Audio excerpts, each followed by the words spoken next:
Check guys, this is your boy Antipatico once again.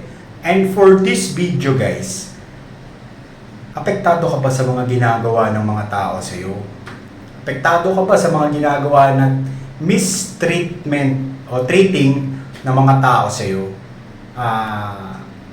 Baka nagagaslight sila, baka minamanipula nila, baka ang nasa mindset nila dapat sila yung may kasalanan, ikaw yung lalapit at kausapin sila.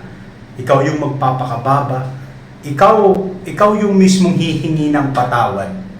Lalong-lalo na, hindi naman ikaw yung may gawa ng kasalanan in the first place. Pero, madalas, ikaw pa rin yung nasisisi sa huli.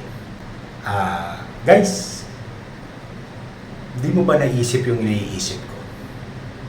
Baka meron silang gustong sabihin sa iyo, pero ibinivalidate nila or ititwist nila yung sitwasyon para mapunta sa iyong kamalian. Hanggang kailan ka magtitiis sa ganyan? You know what?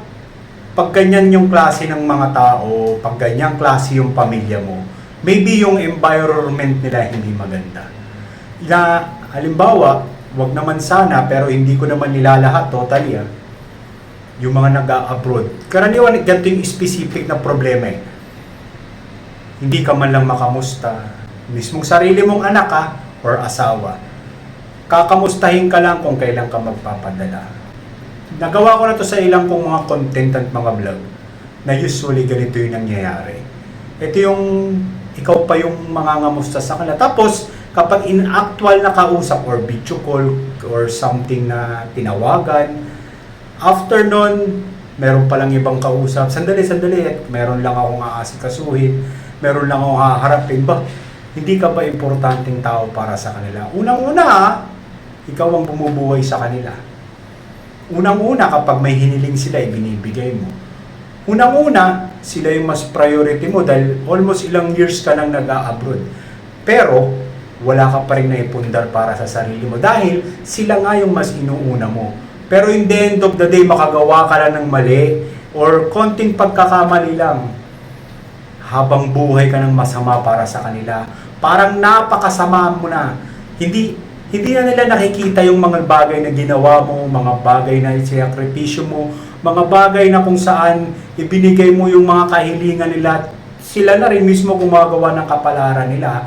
And I know that kind of thing na maraming taong masasagasaan at tatamaan sa video to. Pero wala akong gustong patamaan and kino-reconfirm ko lang wala akong pake.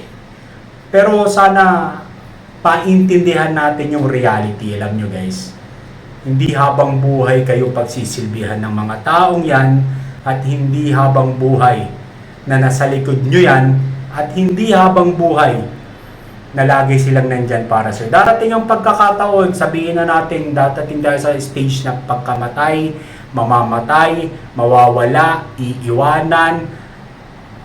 Pero sana kahit isang saglit lang, maisip nyo yung pinupunto ng video to na habang may pagkakataon pa nakasama mo sila, bigay mo naman kung ano yung deserve nila.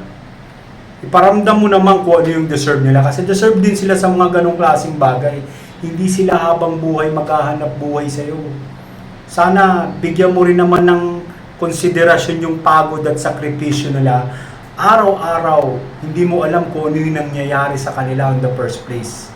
Oo, sabihin natin maganda yung mga nangyayari. Maganda yung nakikita mo. Pero hanggang doon lang yun. Sa kabila nung mga video at picture na pinapakita na yon, nandun na yung sadness part na kung saan sinakripisyo nila, kahit nalulungkot, tinatamaan ng stress, may sakit yan, hindi kailanman nagpaparamdam dahil ayaw nilang maging isipin nyo at pabigat. Sana naman, bilang ganti, wag nyo naman sanang bigyan din ng isipin at malaking problema. Kung kaya namang resolbahan yung mga bagay na in the first place, dapat resolbahan nyo na at wag na sanang ipaalam sa kanya. Yun yung bagay na dapat mong malaman dito sa mundo na lahat ng tao pagdating sa ganyang antas ng pamumuhay, may mga taong tatalikuran ka, may mga taong mananatili sa'yo at piling-pili lang yun. Sana nakatulong, sana may napulot kayo kahit papano, kahit napakaliit na idea pulutin nyo. This is your boy Antipatico. You can criticize but do not hate. Anyone can claim their own mess.